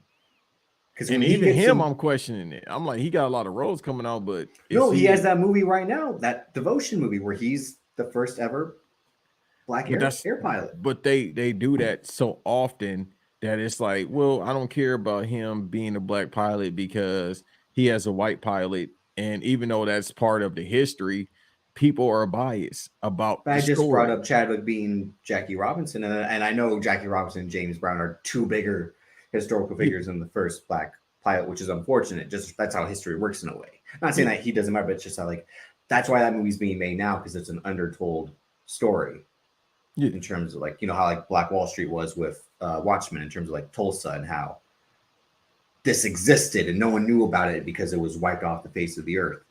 But again, like James Brown and Jack Robinson being two of the most iconic figures to this day is why Chadwick Boseman playing them mattered. But that's why I think why Jonathan Majors is doing this, not just to tell this story, but like he'll be able to look back and say, I was in a Spike Lee film that's pretty good, in Da 5 Bloods. He was in this indie movie before that called The Last Black Man in San Francisco. I just haven't seen that film yet. But it's supposed to be really good. I'm in the MCU now as Kang, this again guy who's gonna fuck shit up for the next 6 years. I'm in Creed 3, opposite one of the other black movie stars that we can say. I think he is a movie star in the context of relevancy. His name, his movies will do all right, but I know what you mean. He isn't Will Smith level. He's a tier or two below that. But nobody is, because you know why? That's the argument we're trying to say. Going back to No, I'm sorry. Go ahead. No, the argument is no one can get to Will Smith, Tom Cruise, and even the 80s, Schwarzenegger, Stallone. Those levels don't exist anymore. They've been wiped off the face of the earth. Tom Cruise really is the last movie star with something like this, but even then, he has to resort to going back to do 2 Mission Impossible films, and then maybe end this fucking space movie with Elon Musk, which is him trying to do nothing. No, because everything that isn't in the last 15 years from him has hit and miss. Like Edge of Tomorrow, great movie that underperformed at the box office, and to this day, people are like, we slept on this movie. We all did.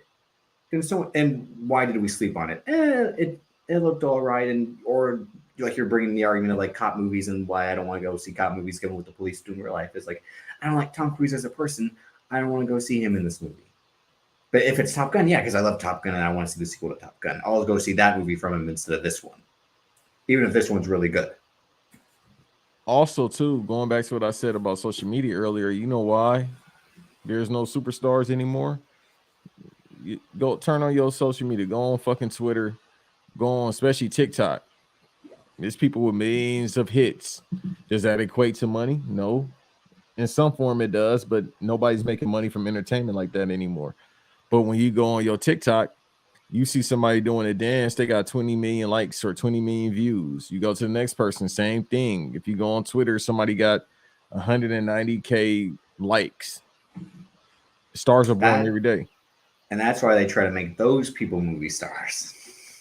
That's what they should do. It's smart booking. No, they like that woman.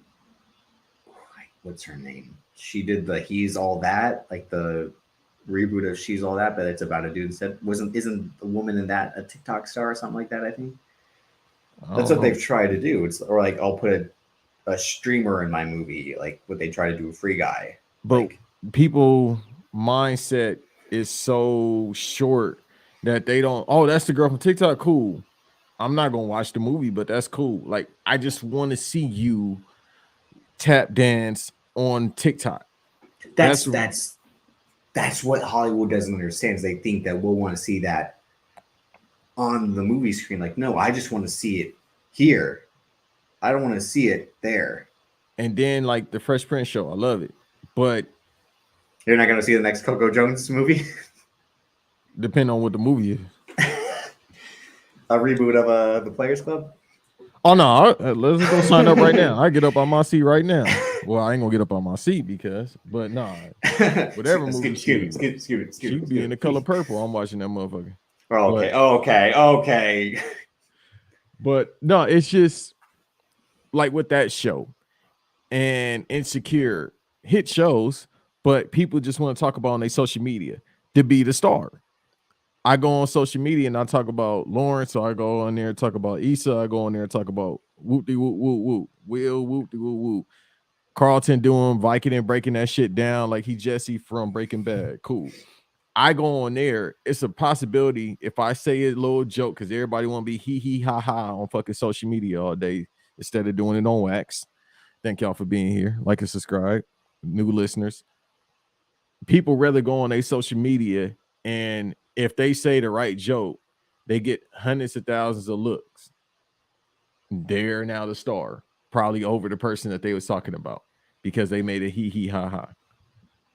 Well, that's the argument. Something like Insecure, which is a hit show for HBO Max in the context of like it killed it on social media because it's a rare portrayal of Black people on a prominent network, right? Like it doesn't have to do with like drugs and crime or slavery. It's like modern Black people in modern LA, right? Yeah. And that's what people want. That's why like when Will Smith has to do the slavery movie coming out in a few weeks, it's like, why? Like, again, that's like there are stories we don't need told anymore. Apparently this one is about him being in a war or something. I think I don't think he just I understand what you mean, but it's like I got to cut you off on this one. My fault. So with this one, first of all, going back to social media. All right. So with this one, somebody said recently, I think after the slap happened, that now he has to shuck and jive and do the slave movie. I'm gonna save face for him here. Pause. He talked about that. He talked about doing this movie years ago before the slap was even thought of, or maybe it was thought of then. Third eye is open. But they talked about this movie years ago. All right. So maybe he's just doing a favor for Hollywood because he doesn't have to do it like Davis was just saying. At this point, it's Will Smith. Will Smith could disappear, God forbid, off the face of the planet right now, and it'll still be Will Smith. The slave movie, maybe he's just doing that to challenge himself, or he has to do the little Hollywood favor, like, no, you got to go ahead and play a slave. Or maybe it was announced before King Richard. That's what I just said. Not in terms of King Richard being made, but like before King Richard was in like the Oscar race, this movie had been announced. Yeah, that's what I was telling people because I remember they talked about this movie. I want to say 2016, Yeah. 17. So it might have been right as COVID was happening or right before. Because this was when he was doing his whole weird thing of like trying to be again a social media star to remain relevant. but the thing is, too, like I said, some dumbass said that oh, he doing this movie because the white people got him doing it because he slapped Chris Rock. And I try to save face to say, no, they announced this years ago. And then I said, maybe my third eye is open right now, but maybe this was like planned years ago. Hollywood planned this slap years ago. Oh, long-term booking. I don't know if you want to go there. I don't know if you want to go that far, but no, because I respect Booker T. The person saying that isn't wrong to say that because it looks it looks funny, right? Of what his next movie is post this incident, right? Mm-hmm. But that's just like the way the world works. So yeah, it'd be the iron like again another person who spoke on the MCU and like all they make is superhero films and like that's the problem is Jennifer Lopez. Meanwhile, and then everyone had the jokes like, well, Jennifer Lopez just plays a white woman, so the fuck she talking about? Like she ain't even portraying herself on screen in who she is. But if the MCU came calling, Jennifer Lopez would take that fucking check. And I would cut a promo. That's the irony of her in that situation. Because there are a few people who have said they won't and still haven't. Mark Wahlberg said, I'll never get out of my trailer in some tights and a fucking cape. But again, Mark Wahlberg is problematic for what he did in the 90s. It's still to this day because he said he would have stopped 9/11. I forgot. I would have taken my Iranians. Yeah, he said, again. But again, and he still does cop movies, but he's a guy from Boston, so like it comes with the territory. Yeah, he the reason why they had Ozzy Osbourne, a legend, on there instead of some rap music. But I don't know, it's sad debate. It's just funny how it came around like full circle this week. Because Scorsese had been the person saying the MCU was in cinema, and then Tarantino again had to do the obvious, like, look, tag me in, Marty, the hot tag. Come on, I'm ready. Like, and how many people other than us that's tapped into his movies actually give a fuck about? Like, these kids don't know who no damn Quentin Tarantino is. Like, if they knew what was said in his movies, they'll definitely try to cancel him. To be honest, I think that's why they're upset. And the Spielbergs of the world are upset. Like, against, we talked about it briefly last week. Steven Spielberg made a movie about his life. Is anyone under the age of 25 going to care about Steven Spielberg's life story? They don't even know who he is. When his last movie was West Side Story, like, I'm gonna watch it, but at the same time, they don't know who he is. They don't. No, it's. Nobody cares about the actor. Nobody cares about the director. I hate to be this morbid about everything, but this is the fucking life we live right now. We in the end game, people. Nobody cares about these people. It's just, are you gonna make me? Nobody wants to laugh anymore either. Are you gonna scare me? No, because that's what's funny when Chris Hemsworth said, "If I'm coming back to Thor, shit has to be different. I want to be ha ha ha." Because nobody wants to laugh anymore. Jokes. Apparently he's on the set of Furiosa, the Mad Max prequel, working with George Miller. That should be in development hell. Damn. No, it's because it took 8 years for George Miller to make Fury Road. It's going to take him another 8 years to make this movie. No, because they announced the movie like 3 years ago. Yeah, you know why? Because we're in the middle of the fucking desert. Like dog. It's been taking them a minute to get this movie done. It's coming out 2024 too. Like I don't know. They just been 9 years after Fury Road, and Fury Road I think started filming in 2011. Mm-hmm. It's worth it though. I really like Fury Road. So no, it's brilliant. But what Chris Hemsworth is trying to say, like working with someone like George Miller, compared to someone like Taika Waititi, is like, yeah, this laughing shit. I'm done with it, pal. Like, didn't they just announce though he's going through pre-stages of dementia or Alzheimer's or something like that? They said he is on track to develop Alzheimer's later in his life or something like that. What type of money? Yo, that's some good money where you could be like, yo, my doctor said I'm gonna get dementia. Like you can catch it at 40 or whatever he is. Yeah, no, they got some good ass SAG doctors, yo, because that's crazy. No, that's that Thor money. Yeah, because it's like They could track when you about to Again, get Alzheimer's. how is Chris Hemsworth? And I don't blame these guys for, or when people are like, oh, ain't that Thor? Like when you're watching a movie, like the whole like you call actors by their oh, come on, Banks, shut up. She asked me. This is what she asked me, and I Yeah. said no because I respect Booker T's wife. So then my refute to that is no. Give me that instead. That's the poster I want. That's the poster I've been wanting for a year. We're gonna go right up here. I'm gonna take Super Mario ass down. Like, Pause. the fuck you doing? Yeah, no, we gotta put this up here. Or I'll put it close to coming like, to America. That's more appropriate. He's like, it's white women only on this wall. That's a white Probably. women. definitely put instead of Super Mario had Princess Peach up there. Yeah. And see, what do they? So when you said, nigga, what did you mean by that? Make some noise. Yay. Make some noise for the word. Mark Wahlberg flying to the Vietnamese man. Make some noise. Like, whoa. Chinese niggas have something to do with this? And what did we talk about last week for a second? We're like, Chris Tucker made Brett Ratner when it came to Rush Hour and Money Talks and all that. Like, Brett Ratner wasn't a star director. He had a star in Chris Tucker that made this guy a name to then continue to get jobs in Hollywood. He rode Chris Tucker's coattails to get to be able to make his shit movies, and then Hollywood rightfully got rid of his ass.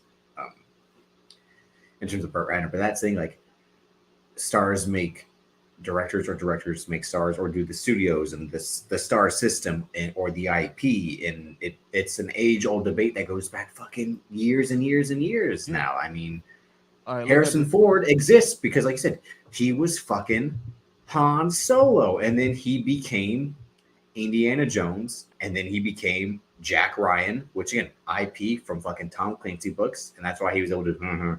I mean, I'm gonna tell you what I hate about acting. It's real. It's a pain in the ass. It's look at the last person that self-made themselves, so to speak. Last two people, and this is how old the Hollywood system is. Hollywood system go back. No, not even him. The studios made him because he had to do westerns. Like, to be a superstar back then, you had to do westerns. No, but he had to go to Italian westerns because he was a TV western star, and then had to go work with the Italian western directors to be like, hey, I'm not a big star over here. Can you make me a star over here? Like, it's still a western. And then, but if anything, he made himself a star once he started directing himself. That's what you're supposed to do. You start booking yourself. He started doing the Jeff Jarrett. He's like book yourself. But Clint Eastwood's You're a better wrestler than Jeff Jarrett. That's what you about to say. This is a real tough debate given Clint Eastwood's a better promo. No, he didn't say No,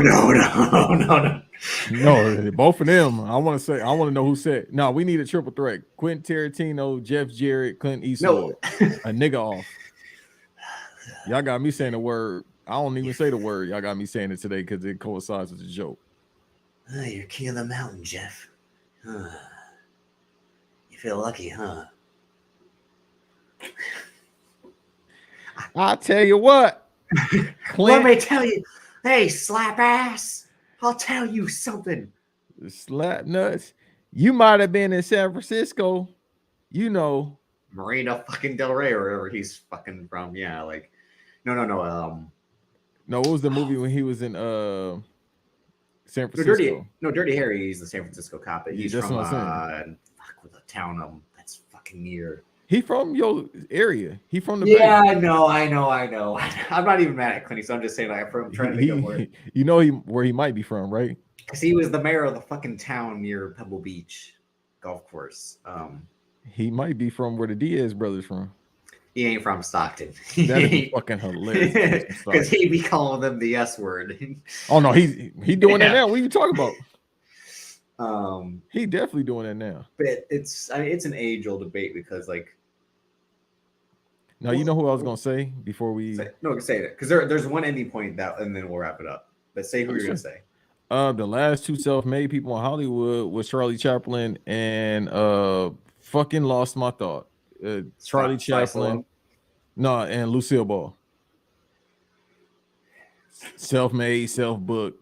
They was over because they made themselves. Especially I Lucille think, Ball. Lucille Ball is the godmother of like comedy. yeah, and I know you have a lot of respect for the originators, and that's what they are, the pioneers.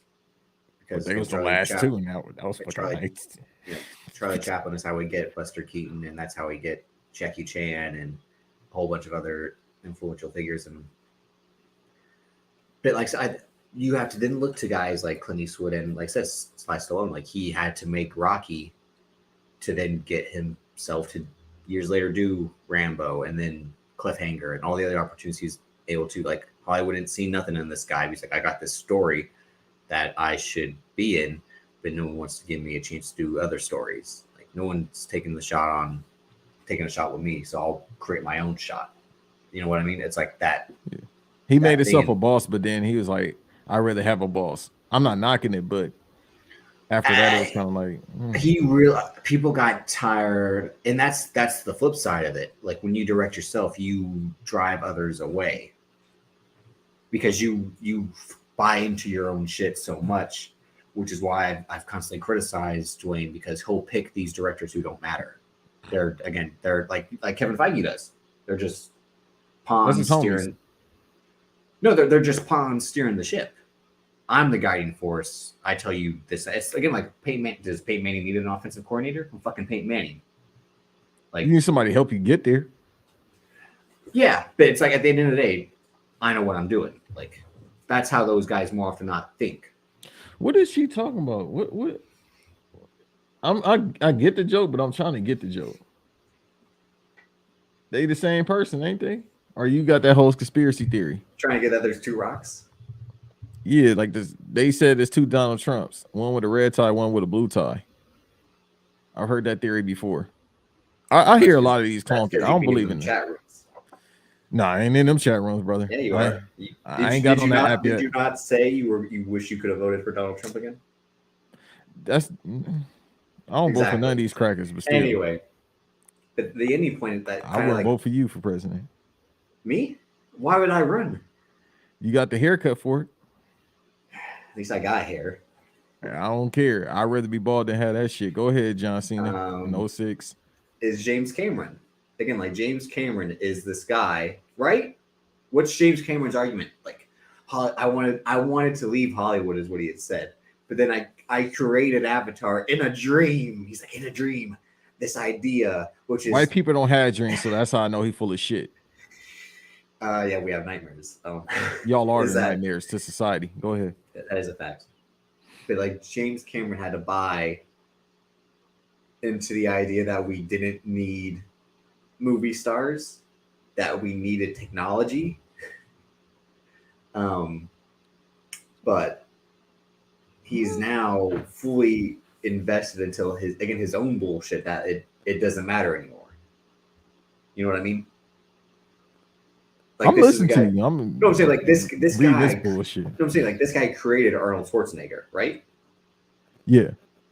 More than because I think it's before Conan. No, it's after Conan, I believe. Is it? Let me see. Conan the Barbarian, that came out 86, if I'm not mistaken. Because I'm trying to. Actually.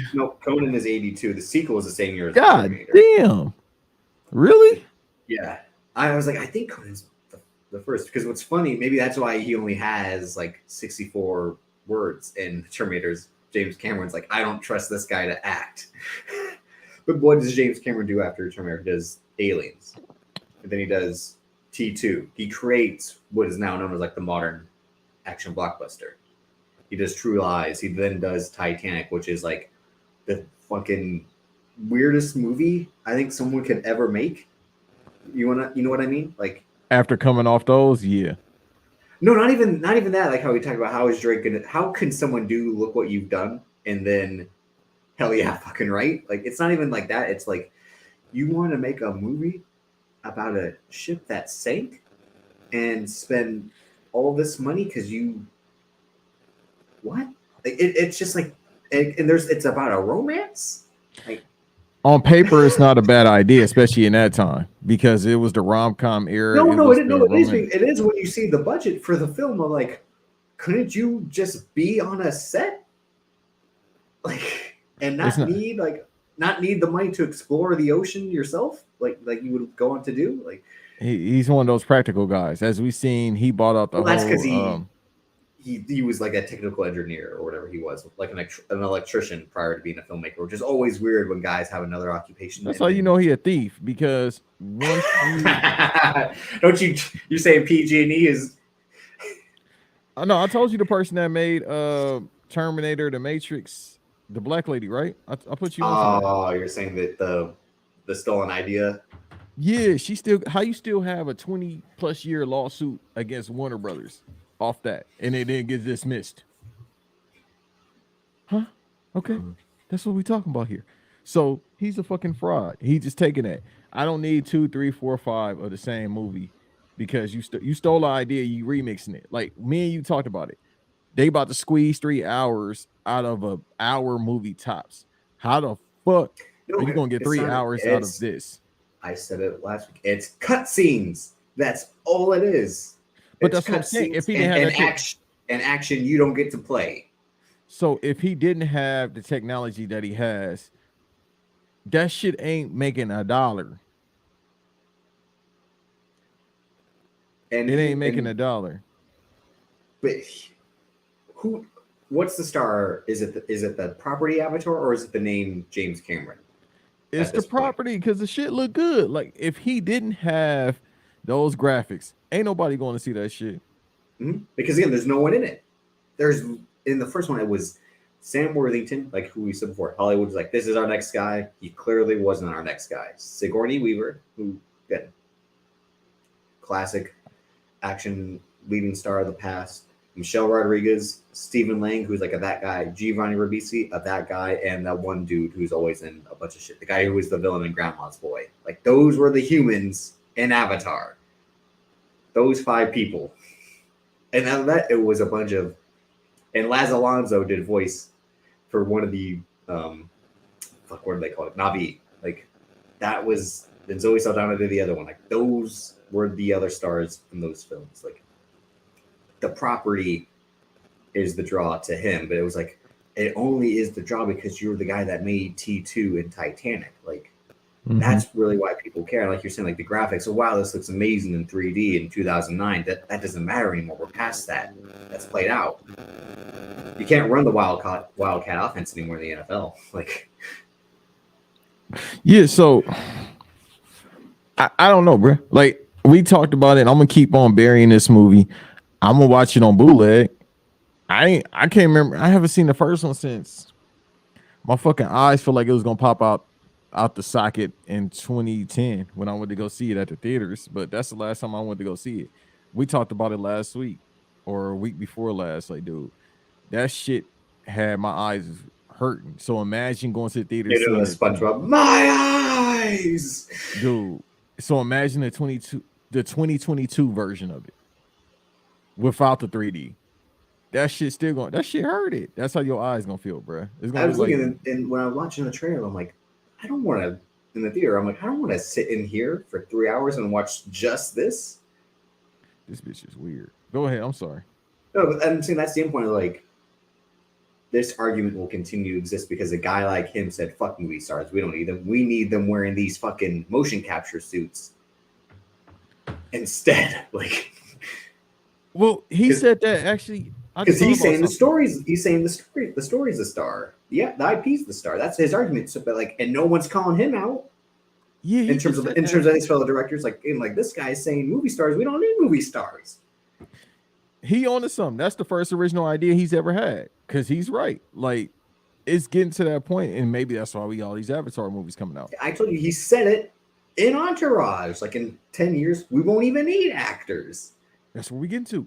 And he's probably right, because he will have the technology to create voices himself, probably. Or I mean, that shit probably already exists. But he's like, I'll create an actor with this fucking voice. Look, and that takes me back. So remember when that weird ass hologram shit was going on?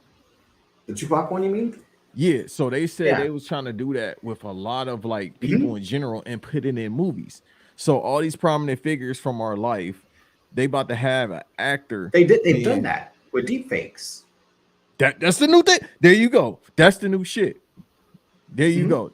Look, motherfucking Koofy. No, I'm saying instead of creating voices that from people from the past, he'll just create whole new people. Which is fine because that's where we going anyway. With the 3D headset shit from Facebook. That's where we going at anyway. People creating avatar. NBA 2K been doing that shit for 10 years now. Yeah, he'll get to that point where I Oh shit, I we am going yeah. I am the creator. That's what he's trying to get to that point again, to tell a story about the natives and land. That's his thing. That's what it is. Like It's the white men motherfucking have come over to take the land and the resources, and now this time it's in the ocean because this motherfucker loves the ocean. Like, he's a fish.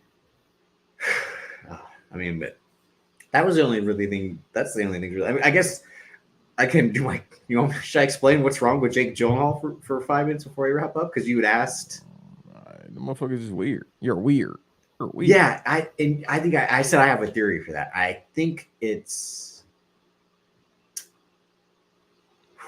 this guy really should have it all, right? When you see him, like he's a talented actor, he's a handsome guy. Like Hollywood has given him chance after chance, and it doesn't help that Taylor Swift keeps picking on this dude all these years later. So I think he's just gone to the point where like it's fuck it. Because the video you sent it to me, right? About he didn't know Dennis Quaid was his dad in Day After Tomorrow because they're now in this strange role again. Like Jake Gyllenhaal has to do a voice over role for this Disney movie that no one cares about. Right. And his whole reaction. I also think Jake Gyllenhaal is the guy who in public will oversell. You know what I mean? Like I don't know how genuine that was, because I also think it's a weird thing, guys like him, because like Hollywood said he was next up after Brokeback Mountain and Jarhead, and he was kind of on track to have this career. And the thing that took him down a peg was The Prince of Persia, and not because he was doing brownface. It was like it's a movie that tanked. They thought it was our next Pirates. It wasn't, and they never made another one since, and haven't even attempted to make another Prince of Persia film. Did you play Prince of Persia real quick? Yeah, I loved it. I had the Sands of Time, and then I had the third one. The first one I think I had as well. I had on the emulator the Super NES version back in the day. But yeah, like he then did the smart thing and tried to team up with Denis Villeneuve. They did Enemy, they did Prisoners. He tried to go like full serious actor. He did Nightcrawler, which people thought he should have gotten an Oscar. He did the thing where like I'm going to do a boxing movie and get in crazy shape, which is what he did for Southpaw. And he even did the Marvel movie thing. See, like Jake Gyllenhaal had to go like, all right, I'll go play Mysterio for a movie, but that's it. I ain't doing another one. Like the whole joke about him on that press tour is like, yeah, I'm in this movie. Just this movie. Like, please don't ask me to come back for another. It probably doesn't help that like his sister has like the universal love from like critics and other actors and writers, and you know what I mean? That's the only love she be getting apparently. That's the thing. And even then she's like let's subtract the looks and the Dark Knight. I also don't think she's that good of an actress anyway. Harvey. Yeah, she's not that good. Yeah, but she has won these people over, and I think he has to compete with her. Like I said, while having like to be the fucking punching bag for Taylor Swift to this day, which is just like, all right, I was an asshole. So like, he's probably the guy who like gets high a lot too, to be honest. Like he probably smokes a ton of weed and just no, he don't. We don't do that. We don't. Well, to white boys, they probably do, because white people be getting high, and that's the only time they believe in God. Like, dude, fucking saw the Rock talk to me, man. Not the Rock. I think the Rock 3 apparently, because it's two of them according to Hearts. But not the Rock 3. and you know, fucking the rock got on fire. It's nothing like that. Like that's when y'all start believing in God, when y'all high. Otherwise than that, fucking what's the God, man? Like I got $100,000 in my Yeah. account. No, legit. Like the whole thing, like he would just like he's this guy who like tries to live a quiet life, but apparently he spent like all this money on a couch or whatever she said. And I'm like, if you That's wanted his an money. expensive, I'm like, yeah, like again, you do Prince of Persia for some reason. Like you read the script, you know, like, well, this isn't gonna work, but how much they paying? Like, Yo, why women always want a pocket count? because it ain't going towards them, Banks. It ain't going towards Right, women stay pocket counting. Like, damn, you spend all this money on a fucking rarity Spider-Man 1 action figure. Well, bitch, this is for me, not, you know what I mean? I can't say what I'm about to say. So it's like, damn, I can't spend my money on what? I done bought you all the fucking bags and lunches and dinners you want, selfish ass being. But I think his thing is like the fact that he probably like is like this sad boy with again all this talent, and he should have been the chosen one. It didn't help too that like he was trying to make the same movie as Bradley Cooper, and the estate picked Bradley Cooper over him. Who's not a draw at all. And them 10 years is done. Yeah, That wasn't even a 10-year run. That was like a 7-year No, run. he was a draw, and For like 7 years. No, coasted out that he reinvented himself because he fucking was like, I'm gonna direct myself like my idol Clint Eastwood. I'm gonna teach myself to sing better than Eddie Vedder, and I'm gonna put Lady Gaga over, and that's what he did. Hooray! That was 5 years ago. 4 years ago, but yeah, I know what you mean. Okay, yeah. so that's because he spent this time working on his next version of that. Nobody want to see that movie. Which is the guy who wrote West Side Story. Like he has a movie where who is he supposed to be playing? Like some orchestrator? No, yeah, they said no, yeah, Leonard Bernstein, who created West Side Story, but they said he and fucking Steven Spielberg might remake Bullet, the Steve McQueen movie. That's what I'm about to say. Yeah, the Steve McQueen movie, because they just announced that 2 days ago. Because it'll be again Steven Spielberg, Mr. Like I have to save the arts. Is like these kids these days they don't watch Bullet. I gotta make a new. No. But he's like these kids these days they don't watch Bullet. I have to make a new Bullet. Nobody want to see that. These kids don't know who Bradley Cooper is. But you know what Jake Gyllenhaal has to do, since he cannot make that Leonard Bernstein movie, he has to go remake Roadhouse because he's like, fuck, I'm out of. There's nothing for me to do. Like, dog, I remember during the writer's strike, they kept talking about all this. They said it's a remake for a remake. It's a comic book movie for a comic book movie. And I thought, eventually we'll get back to originality. I don't care, but I thought we'll get back to originality. No, it's actually gotten worse. Like, dog, no idea is original. They understatement. The movies this year, we'll say this right of the year. Oh, that's going to be a 30-minute episode. I don't like shit. I only like 3-4 movies from this year. It's everything else in the year. Movies, TV. Oh, that's going to be a 30-minute episode. Oh my gosh. I didn't like shit this year. I didn't like certain most days this year. I didn't like certain movies. I ain't like shit from this year. Fuck this year. All right. You know what? We're going to wrap this talk about Peacemaker.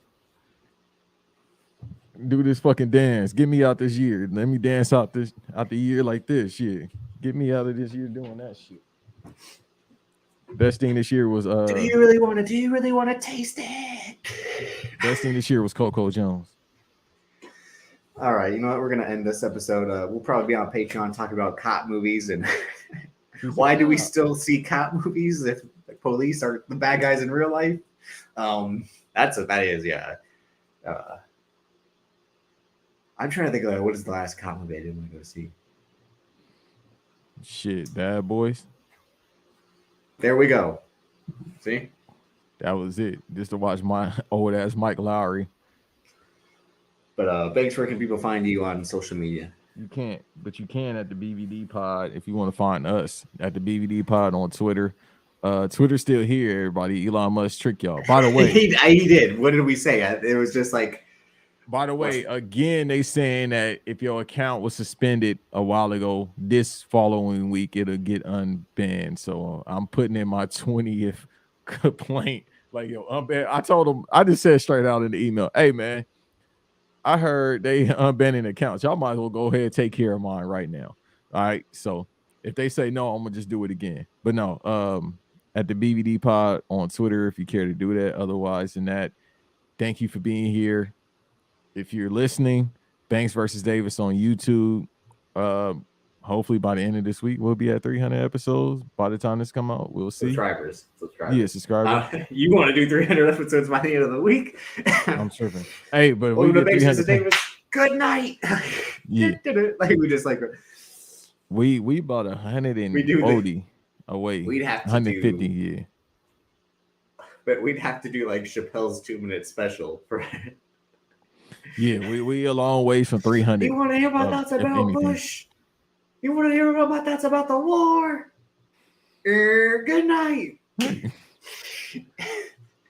But yeah, you can go ahead. No, that's it. Just YouTube, Banks versus Davis. Like and subscribe. Random Max Podcast. Come on, Wiretap. Come on. Man, it's too much stuff I do, but yes, Random Max Podcast, patreon.com/Random Max Podcast, patreon.com/Black Announce Table, Wiretap every other week. All Elite with Keeks every Monday live. Sometime I'm producing, if not, Grandma's producing. Tap into them. Might be doing something with in the future with Public Enemies Patreon, Black Variant Patreon coming out, Reggae Boys Radio. I do too much shit. All right, I don't even like talking about all the shit that I do, other than the two main things. No bias to everybody else, or the four main things, I should say. Too much shit. Go ahead, Davis. Take it away. You can find me on Twitter at Davis, aka Drip. Instagram, daviscoltondc. Like Banks said, make sure you're subscribing, sharing, liking, all of that. I'll be doing some best BVD coming up, like I've been doing for BRP. Some clips of us from this year. It was a busy year. It was a long year. But yeah, we appreciate you subscribing here, paying $5 on Patreon. We'll some more content there.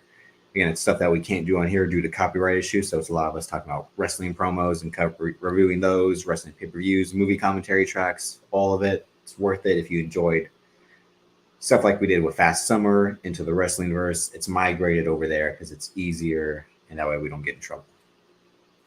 Exactly. Oh, man, he said it best. But until next time, peace.